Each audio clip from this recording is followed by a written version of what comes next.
इतिहास अभ्यासक इंद्रजित सावंत यांची प्रशांत कोरटकरला अब्रू नुकसानी संदर्भात त्यांनी नोटीस दिली आहे।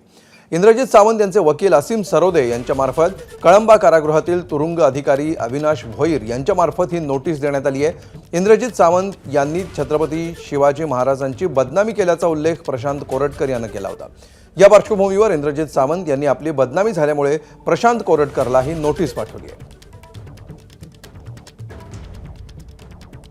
आणि याविषयी अधिक माहिती घेऊया, आमचे प्रतिनिधी विजय केसरकर सध्या आपल्या सोबत आहेत। विजय, काय नेमकं या नोटीसमध्ये म्हणण्यात आलं?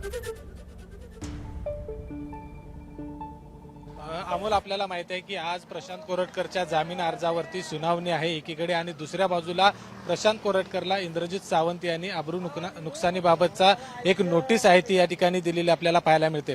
या नोटीसमध्ये असं म्हटलेलं आहे की ज्यावेळी प्रशांत कोरटकरनं जामिनासाठीचा जो अर्ज केला आहे, या जामिनाच्या अर्जामध्ये इंद्रजित सावंत यांची बदनामी केलेली आहे। कारण त्यांनी असं म्हटलेलं आहे की याच्या आधी इंद्रजित सावंत यांच्यावरती गुन्हे आहेत ते दाखल करण्यात आलेले आहेत। दोन समाजामध्ये तेढ निर्माण करण्यासंदर्भातले गुन्हे आहेत ते इंद्रजित सावंत यांच्यावर दाखल आहेत, अशा पद्धतीचा उल्लेख आहे तो या ठिकाणी जो प्रशांत कोरटकर आहे त्यानं जामीन अर्जाच्या दरम्यान केलेला आहे। त्यामुळे आता प्रशांत कोरटकरवर अब्रू नुकसानीचा दावा आहे तो या ठिकाणी ठोकला जाणार आहे, आणि त्या संदर्भातली नोटीस आहे ती दिली आहे।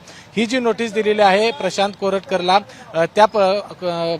त्या नोटीसला आहे ते 7 दिवसाच्या आत या ठिकाणी उत्तर देण्याचं देखील या ठिकाणी म्हटलेलं आहे। कायदेशीर उत्तर मिळावं अशी देखील मागणी या ठिकाणी केलेली आहे। जे इंद्रजित सावंत यांचे वकील आहेत असीम सरोदे यांच्या मार्फत ही नोटीस आहे ते कळंबा जेलचे जे जेलर आहेत त्यांच्याकडे सुपूर्द केलेली आहे। पुढच्या काही मिनिटांमध्ये या ठिकाणी इंद्रजित सावंत प्रशांत कोरटकरच्या जामीन अर्जावरती सुनावणी होणार आहे, आणि त्याच्या आधीच ही नोटीस आहे ती प्रशांत कोरटकरला दिली आहे। त्यामुळे आता सुनावणी दरम्यान नेमकं काय होतं हे पाहणं खूप महत्त्वाचं असणार आहे। अमोल, धन्यवाद विजय या सविस्तर माहितीबद्दल।